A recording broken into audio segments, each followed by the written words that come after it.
Hello, and welcome to Real Crime Profile with yet another episode about the people versus O.J. Simpson. This is Jim Clemente, and I am a former New York City prosecutor and former FBI supervisory special agent and profiler, now retired. And today with me is Laura Richards, founder of Paladin National Stalking Advocacy Service and criminal behavioural analyst trained at the FBI and New Scotland Yard. And Lisa Zambetti. I'm a casting director for Criminal Minds, where I work with my dear colleague Jim Clemente, and I cast killers and victims and everything in between. awesome. So today we're going to get back to the subject of the people versus O.J. Simpson. And we were talking last time about, I think we talked a little bit about episodes 4 and 5, but we're going to go into a little more detail. But the first thing, we all agreed that the name of episode 4, which on the TV show is 100% Not Guilty, is probably a little inaccurate, and we wanted to change it. And in honor of Ron Goldman, we're going to call episode 4 Ron Goldman, because I think he was the forgotten victim, the one that very few people ever mentioned. And there's probably some reasons, some legitimate and some not legitimate, that happened, but we'll discuss that today. And I think we all agree that the most poignant scene in this entire series so far was when Ron's father, Mr. Goldman, Fred Goldman, made a statement about the fact that his son was sort of a footnote, something that nobody really paid attention to, when in fact he was a living, vibrant human being, and he deserved to get a little more airtime, not only in this series, but in the media in general. And we'd like to redress it, wouldn't we? We've done a special on Nicole, and we talked about her across our last 2 podcasts.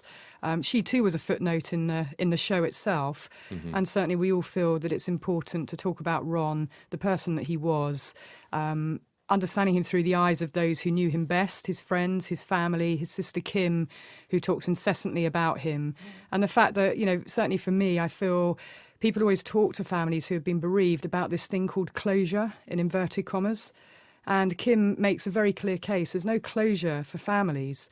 Even if they had worked through some of the psychological torment of the trial, even the show itself just brings everything back up with no consideration to how it feels for those families. And she and Fred Goldman, her father, have said, they felt really compelled to have to watch this series, even though they didn't want to, because they needed to know how they were going to be portrayed. Yeah.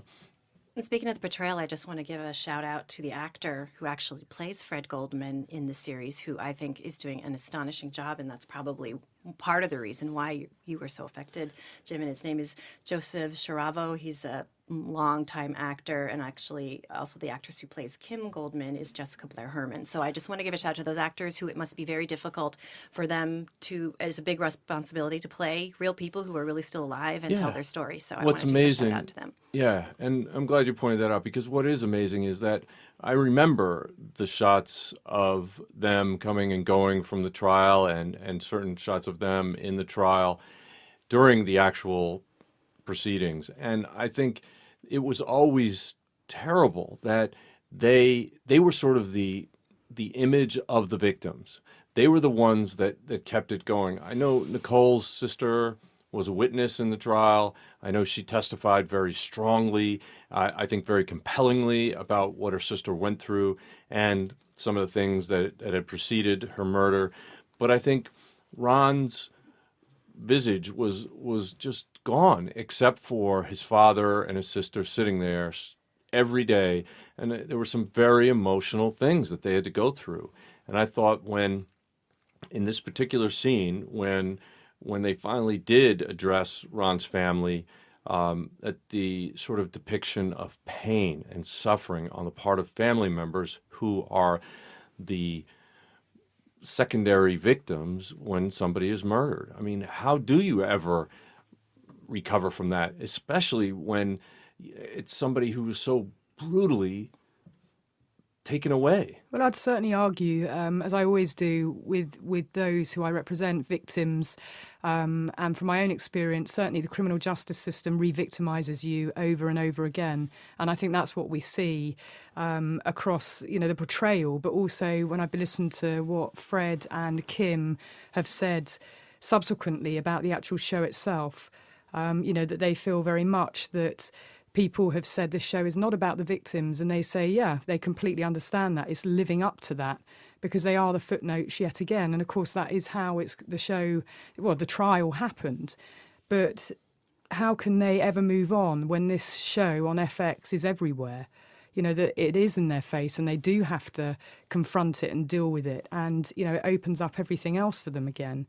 So I think certainly from their point of view and listening to what they say, there are some parts of the show that are factually inaccurate, where the facts, where there's quite a lot of flexibility and fudged reality. Mm-hmm. And I think that must be very difficult for them to watch too. Right. We here at Real Crime Profiler are not falling into that same trap. We are honoring Ron today. We are honoring the fact that he was a human being, that he deserved better than this, and he certainly did not deserve to be murdered brutally.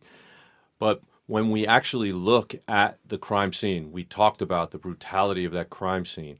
And when we, as profilers, when we look at a crime scene like this, when there's multiple victims, when one of the victims gets a more brutal amount of the rage that we see exhibited at the crime scene, we typically can say that that person is most likely the main target. And we have to look at that, don't we, Jim? We have to work out what's primary, what's secondary.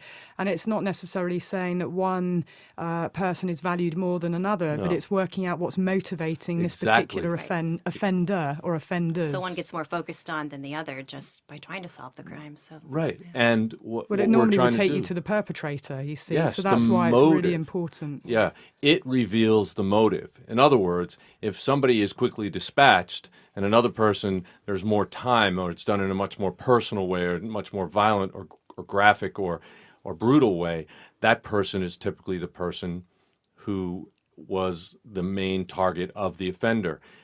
Sometimes you'll see one victim has fought or struggled more, and therefore you'll see defensive wounds, and you'll see indicators that they did not go down easily. I think that's the case with Ron. I think even though he was blitz attacked, because I believe that's what happened first, that they were both blitz attacked, incapacitated momentarily, and then the killer or killers went back after them and actually brutally murdered them.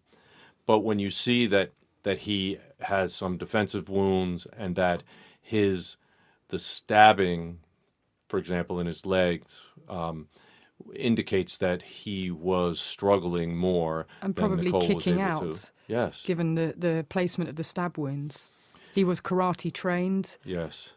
So this lends itself to the theory that potentially somebody could have been holding him from behind, which we've mentioned. Yeah, we have talked about that. And he's kicking out with his legs. I mean, he had in excess of 20 stab wounds on his person. So he certainly did fight back. He was not complicit or compliant by any means.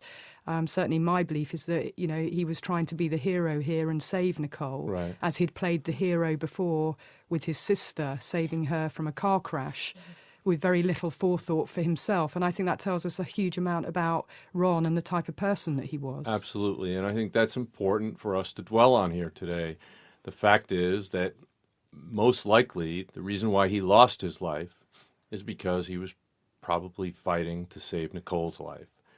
And this is one of the things that Dr. Lee, those defensive wounds that you talked about, Laura, Dr. Lee theorized that there were multiple attackers, that it wasn't just one person, that somebody was actually holding Ron from behind while somebody else was stabbing him. Now, I've heard other people try to explain that by saying that actually it could have been done by one person if that person was very strong and able to hold him and pin his arms with one arm. In other words, from behind, reaching around the right shoulder, around, holding in one arm under his arm and then grabbing the other arm, his left arm, and pulling him tight together, thus controlling both arms with one hand and using the other hand to stab. But of course, he was over 6 foot. He was a big guy. He was in good physical shape. I'm talking about Ron. You know, he would go to the gym. He would work out. He was in good physical shape. So it would take someone of bigger stature, or by taking them by surprise in those initial seconds. Right. But I think to overpower Ron in that way, it would have to be someone of significant height, weight, and force. Yeah, perhaps somebody who was a professional athlete. And what most people don't realize is when you're talking about somebody who plays professional sports, they're not just good at that sport. They are in the top 1/10 of 1% of athletes that play that particular sport. They are incredibly well conditioned, and even after they retire, they can still maintain an incredible level of proficiency, strength, and ability, and agility, particularly professional football. So it's just something that we need to keep in mind when we think about how this crime was actually accomplished. And just so the listeners know, a blitz attack is when an immediate, sudden, overwhelming application of force is used. That's typically done only when somebody either can't approach the person and talk them into it, or when they have to control somebody immediately. So if there are two victims, then there's a need to do immediate control so that A, they don't get overwhelmed, the offender doesn't get overwhelmed, and B, they don't run away. One of them doesn't run away while the other one is being dealt with.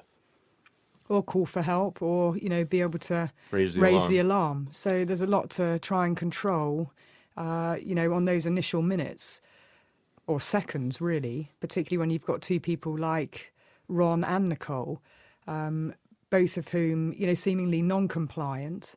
And, you know, there's a lot more we can say about the crime scene. I think we'll probably come back to that at some point, Jim. But I think it would be worth, you know, I think it's certainly worthwhile us going through some of our understanding of who Ron was as a person. I thought we could kind of go back in time and talk about who he was and how he kind of came to be in Brentwood, early 90s, and talk a little bit about his family and his background. So. Hello, it's Jim Clementi and Francie Hakes with a special message about a new show that I'm hosting on Wondery called Locked Up Abroad. In each episode, people tell their harrowing stories of being convicted of crimes and jailed in foreign lands, or kidnapped and held hostage in war-torn countries. These are definitely worst-case scenarios. They're truly frightening situations. Yes, no best cases here. But it is fascinating to hear how they manage to survive these ordeals. In the first episode, Midnight Express, Billy Hayes tells us about being imprisoned in Turkey for smuggling hashish. Oliver Stone even made a movie about it. But that was the movie. This is the real story. I even had the chance to interview Billy Hayes recently, and he told me the whole story behind the story of how he escaped a Turkish prison. He even told me that he went back to Turkey years later.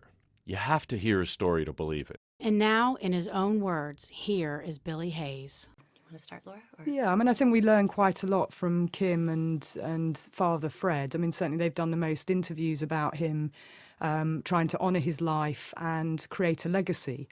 And certainly some of the things that I've learned just through reading and watching their interviews was that, yes, he was a young, successful, and I mean successful in the sense that he could turn his hand seemingly to anything. He could be a tennis coach, a model, an actor. He wanted to set up his own restaurant. That's what he sort of settled on. But he had model-like looks. He was very charming, seemingly very likeable, had lots of friends, was the type of person that people wanted to be around, the popular guy at school or college, and, you know, incredibly likeable. And he was also somebody who, you know, spent time volunteering, helping children with cerebral palsy. You know, this is somebody with a huge heart and a huge amount of love to give and a huge sense of fun and excitement, you know, going out on weekends, wanting to be in the clubs and bars, which any young guy that kind of age or young female would want to do. And so, you know, we start to get much more of a three-dimensional sense of who he was. And he only knew Nicole for a relatively short time, but they seemed to get on well, and it was the start of a new friendship. And he certainly seemed to be somebody who put others over and above himself. He was fairly selfless in rescuing his sister, who could have died in the car crash, and without a thought for his own welfare, he dived in and saved her. Right. So let's go back to that. So the family's actually from Chicago, Illinois, and at a very young age, the mother abandoned the family. And so it was just Ron, his little sister, and Fred. And then shortly thereafter that, the mother came back, Laura, and what? Well, took the two children. Yeah, so she basically kidnapped them. Forcefully. Yeah. And it was a kidnapping, and told the children, I think they were aged 4 and 7, that Dad didn't want to be with them anymore. And he then had a legal battle on his hands to try and get the children back, which he was successful in. So this must have been fairly, at the age of 4 and 7, fairly Pretty traumatic. confusing and traumatic and upsetting for them. Seemingly, Mum doesn't really enter into their lives thereafter. No, once Fred gets custody of them, she just sort of leaves them, and he doesn't hear from her for years, it doesn't sound like. But the legacy of it is that Kim and Ron were incredibly close, and seemingly, the best of friends, and spent a huge amount of time together, and had a very loving relationship, and with their father. So that triangulation between them, sounds like a hugely healthy, supportive, loving family dynamic. Mm-hmm. And I think that reflected really on the type of man that Ron grew up to be.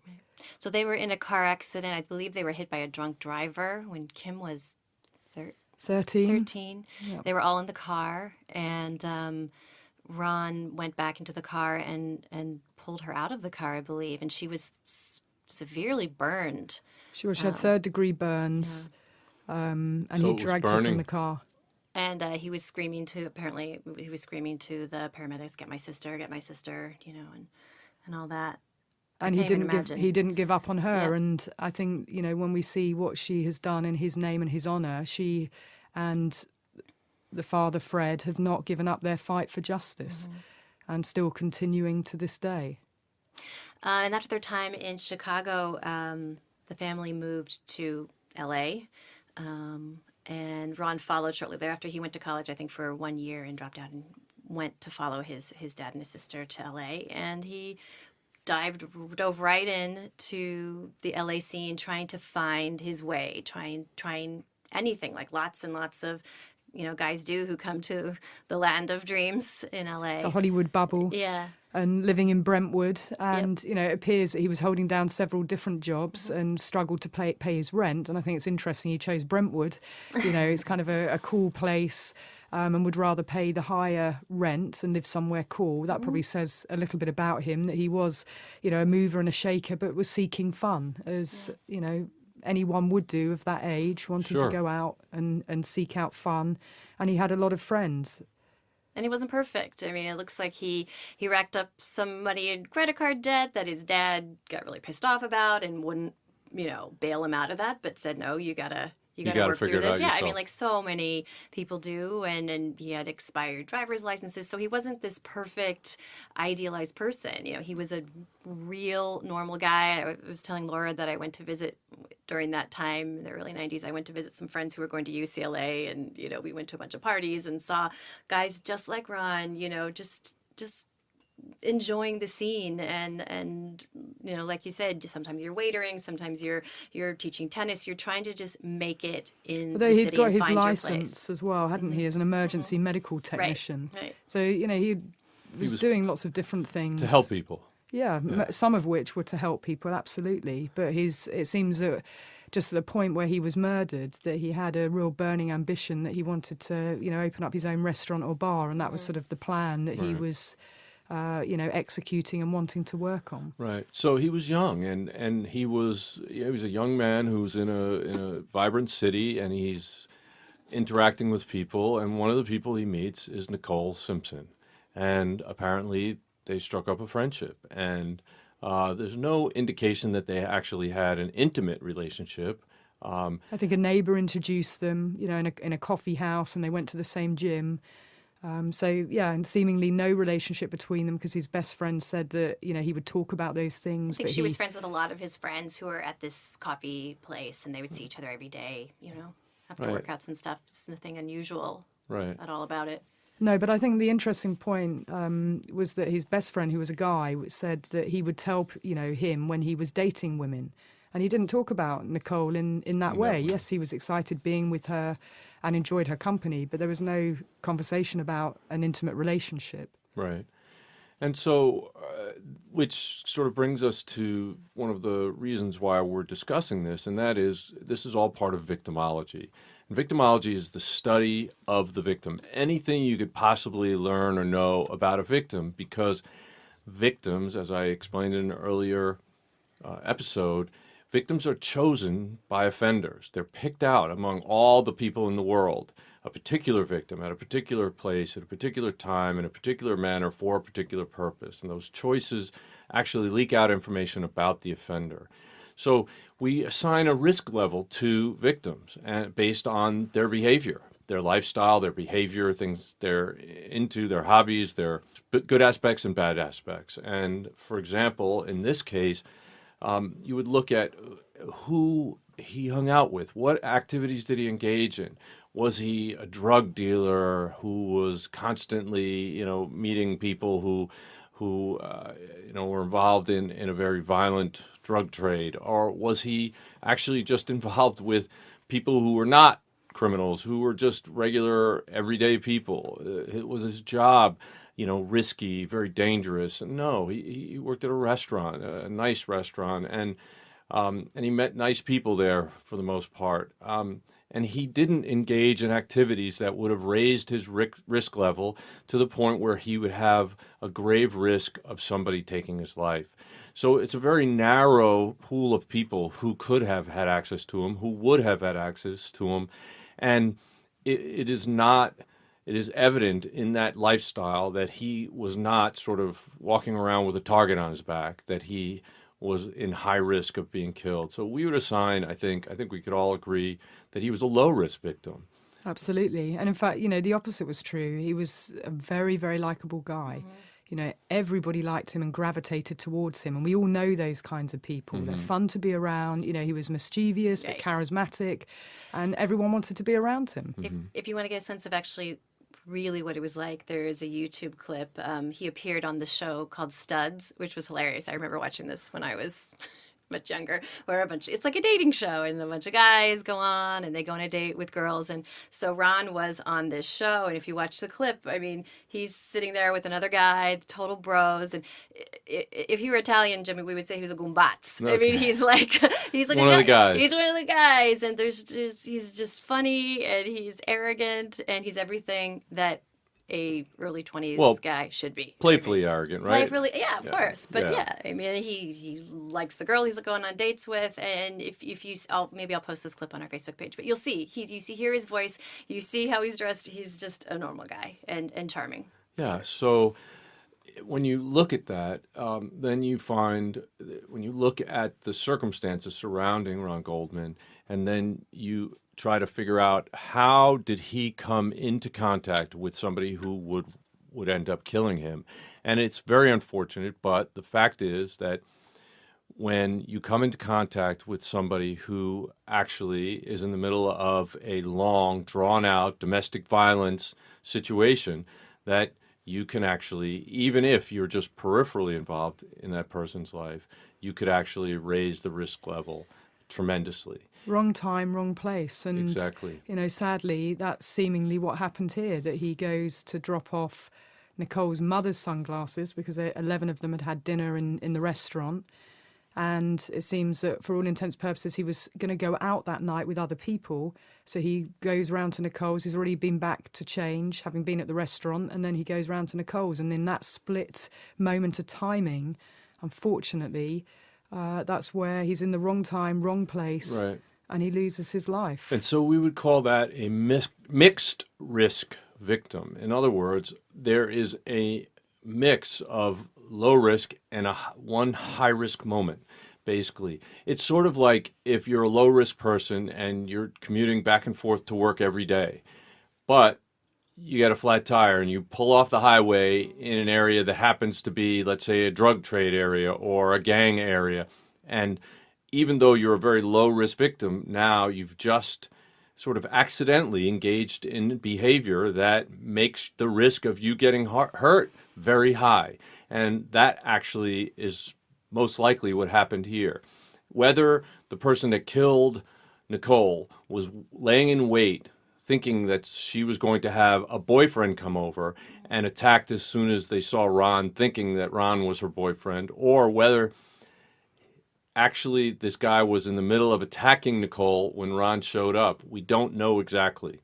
But it could have been either of those scenarios, and either way, he just, as Laura said, was there at the wrong place at the wrong time. And it shouldn't matter if they were hooking up or not. I mean, can I just say that doesn't, you hear people saying, well, he was this, he was that, and they were hooking up. It's somehow that means that he had it coming. You know what I mean? It doesn't matter whatsoever whether they were friends or more than friends. But the only reason why it's important to Jim and I to understand that is you're trying to work out sequencing of what's going on. So, Nicole had candles that were lit. Had she gone home from the restaurant and that she was meeting someone back at hers. So we all know, certainly as ladies, we have candlelit baths. It doesn't mean to say it's a romantic situation as such. She also had a bowl of ice cream. I mean, would she, if she was planning to have somebody come over to spend time with her, would she sit down with one bowl of ice cream first? I don't know. Well, that doesn't make sense. And certainly from Ron's part, he was going out that night. So it looks like that was not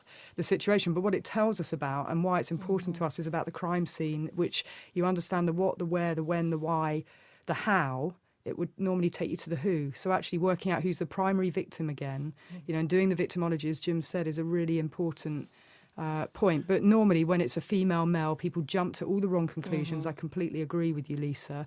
And assume that there's some intimate relationship where, that's not always the case. Yeah, the intimate relationship in outside of crime scene reconstruction is irrelevant. But if we actually look at the circumstances, her two children were asleep in bed. She had laid out a bath with candles around it, and she had a bowl of ice cream downstairs. Now, she had just announced to her sister, I believe that very day, right? She was moving on with her life? Yes, moving on. She was going to start taking care of herself and enjoy the rest of her life. And so this might have been her little treat to herself. But it just so happens that day is the same day that O.J. Simpson's girlfriend broke up with him. So two rejections in one day, which that context, again, is really important. We normally see a trigger event before something catastrophic happens. So again, when we look at crime scene, we look at, the antecedents, what's going on. We're trying to understand what exactly was happening. And certainly those two triggers for me are significant in this case. Certainly when we put it in the context, as Lisa and I discussed on our bonus, the 14-year diaries, charting abuse, not just incident after incident, but the absolute psychological terror that Nicole felt and that she was trying to leave him. And were people talking to her about leaving safely, and how that process should be managed. And we certainly talked about the letters as well. So, I think certainly listening to what Kim says, the fact that Ron was also camp counsellor, in terms of helping people. And it seems that she has now carried on quite a lot of that legacy. She seems to be a very, inspirational woman herself in the work that she does now for a not-for-profit, but working with teenagers and counselling them and using some of her experience to help others, I think is, shows a huge amount of humility and certainly is incredibly inspirational. Yeah. I think it's an amazing testament to, that family, that they've been so strong and been able to sort of stay together. Even today, given all the sort of reopening of old wounds, they're still a family unit, and they're still very dedicated to keeping Ron's memory alive and keeping all the tarnish they can off of it, because clearly people would have it other ways, especially the defense. Absolutely. The smear campaign that they ran, and, depending on what you read and where you read it, you can get a very difficult understanding of who Ron was, or a very different one from, the truth and the facts and the evidence. So that's why this particular episode is an important one for us, of looking at the truth and the fact and the evidence of who he was. So one of the reasons why we spend a lot of time talking about victims and talking about risk and explaining risk factors and behaviour is that we know that people out there who are listening are directly enduring or surviving abuse. And we have had a number of really moving and also concerning and risk-based emails and Facebook messages and tweets and private messages being sent to us. And certainly why I spend a lot of time talking about risk factors and the risk model and signposting people to those tools is because we know that people will look them up and it can be an opportunity to save someone's life. And Lisa contacted both Jim and I this week with a very specific email that we had received. And she's going to read out just the context to it. But I certainly believe that it's one where something very serious was happening for somebody and they have now received the help that they require. And a lot of it came down to the conversations that we had on Real Crime Profile and the Dash risk model. So I just wanted to read an email from one of our listeners. She writes, I just want to share something that happened to me earlier this week that involved your podcast. I'm studying for a diploma in mental health support and addiction services, and we were conducting a supervision exercise. And a classmate told me about a family she's just started working with, a single mother and her teen daughter. The daughter told my classmate about an incident from her last visit with her father, where he got into a big argument with his new partner, choked the partner, and used that chokehold to drag her into a different part of the house where he beat her. The new partner also has a young baby with this man, and thanks to Laura, those of us who listen to Real Crime Profile know that choking and pregnancy childbirth are red flags for domestic violence homicide. So I shared that with my classmate. I told her about the Dash risk assessment checklist, gave her the link to it and some other useful resources, including this podcast. As a result, she's now taken the matter to her bosses, and they will be contacting the father and his partner to try to get some interventions and supports in place before this woman comes to any more serious harm. So thank you for what you guys do. You are not just entertaining us, you are educating us too, and potentially saving lives, even here in New Zealand. You guys, when I read that, I was just blown away. I can't even tell you. It was gobsmacked, I think. Well, I think thank you for sharing that with us, obviously, and I think you guys should be proud of the episode that you did, particularly talking about that Dash risk model and so forth. I know you've mentioned in a number of our podcasts, Laura, but actually putting that together. I mean, you've mentioned a few times how many murders that you've prevented in the City of London, and I'm sure the ripple effect of those murders goes out to affect hundreds and thousands of people's lives. And each year that somebody's life is saved, I mean, it's just an immeasurable effect that you've had on people's lives, and you should be very proud of the work that you do. Well, I appreciate you saying that, Jim, but for me it's about the hundreds of thousands of professionals who are out there on the front line that we educate. I'm glad I've played a part in that, but it's the women and the men who are the unsung heroes who are out there as advocates, who are lifelines whenever a victim does reach out and they say and do and they believe and they do the right things. They have a different understanding of abuse because we have trained them, and that's a really important part of the process, raising awareness, talking about intervention and prevention, not judging people but believing them, asking the right types of questions at the right time. And, you know, as we always said in the Metropolitan Police Service, first time, right time. You don't get a second chance with a lot of these cases. So when people do reach out, we want to make sure that people are using the right tools. And the reason why I talk about the Dash isn't just because it's something that I developed on behalf of the Association of Chief Police Officers. You know, it's a tool that is evidence-based, that has, when people have used it appropriately, made a big difference to the lives of many victims, women and men, and also children. So we do want people to use, you know, the right accredited tools. And you really called it, Laura, a couple podcasts ago when you said to me, you know, you don't know when somebody's going to reach out to you. You know, it's a very fleeting moment when somebody will trust you. And I think this email just kind of proves that. It was sort of I don't know how to really describe it, but it was a daughter who confided in a student who confided, you know, it was a chain of events that you had to be aware of in order to help. Absolutely. And certainly, you know, I've risk assessed thousands of victims, and whilst I'm profiling them, guess what they're doing to me? And guess what they're doing to every advocate? They're profiling us back to work out whether it's safe to tell us how much they should tell us, and we can have leakage too, where maybe the look on our face says something, a judgment, or so there's lots of things when we train people on the dash. We train them in communication skills, as well as how to ask the questions in the right way and what risk looks like. As Jim mentioned, we can have victims who are high risk, medium risk, and standard risk, and that doesn't mean to say we take any case any less seriously, but it just means that maybe there are different levels of intervention, and it's a multi-agency intervention. It's not just law enforcement that we put around, a team around the victim and their children, and make sure that we operate in a way that's safe for them, that we understand the risks that they're telling us, but we put the right measures in place to keep them alive. And it is as serious as that. And I want to thank our listener who posted that to our Real Crime Profile Facebook page. Please follow up and let us know what happens in that case. We'd love to hear. So we're happy to have dedicated this episode of Real Crime Profile to Ron Goldman and his family.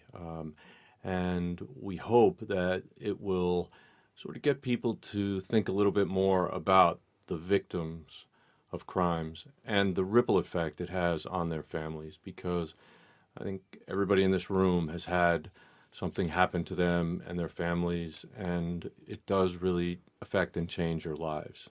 Laura, do you have any final words on Ron that you want to share? Yeah, well, just that, the listeners have to bear in mind that there never is any closure for families. And I do hear that said a lot when I work with families who are bereaved. Certainly my experience is that they learn how to exist in a different way. They adapt, but there is no closure when you lose the person that you love. And I think we, not just as professionals, but also society, need to move away from those comments, of talking about closure for people. And certainly the Goldmans have done some incredible things around, the foundation, and certainly Kim has written a number of books as well, because it is the ripples on the pond. Life is never the same again. Mm-hmm. And if you'd want to know more about Ron, you can certainly track down his sister Kim's book, His Name is Ron, Our Search for Justice, that she wrote. She also wrote another book called Can't Forgive, and her latest book is called Media Circus. Kim Goldman, is also the executive director of the Santa Clarita Valley Youth Project, which is a nonprofit organization that provides mentoring and crisis intervention. And of course, there is the Ron Goldman Foundation for Justice that she's the co-chair of. So you can find all of those online. If you Google search those, you can find out more about Ron and his family. Well, thank you so much for listening to Real Crime Profile, and we'll be back again soon. For advice or support if you're experiencing stalking in the UK, you can contact Paladin National Stalking Advocacy Service on 0207 840 8960 or go on the website www.paladinservice.co.uk. If you're experiencing domestic violence, call the National Domestic Violence Helpline free phone 0800 2000 247. In the US, if you're experiencing domestic abuse and need advice, shelter, safety or counselling, call the Genesis 24-hour hotline 214-946-4357 or go on the website www.genesisshelter.org, or you can call the National Domestic Violence Hotline on 800 799 7233. Real Crime Profile is produced and edited by Paul Francis Sullivan, engineered by Jacob Moose Molin. Music is composed and performed by Simba Sumba. Logo art by Rob Cohen. Real Crime Profile is produced and recorded at Empire Studios LA by XG Productions.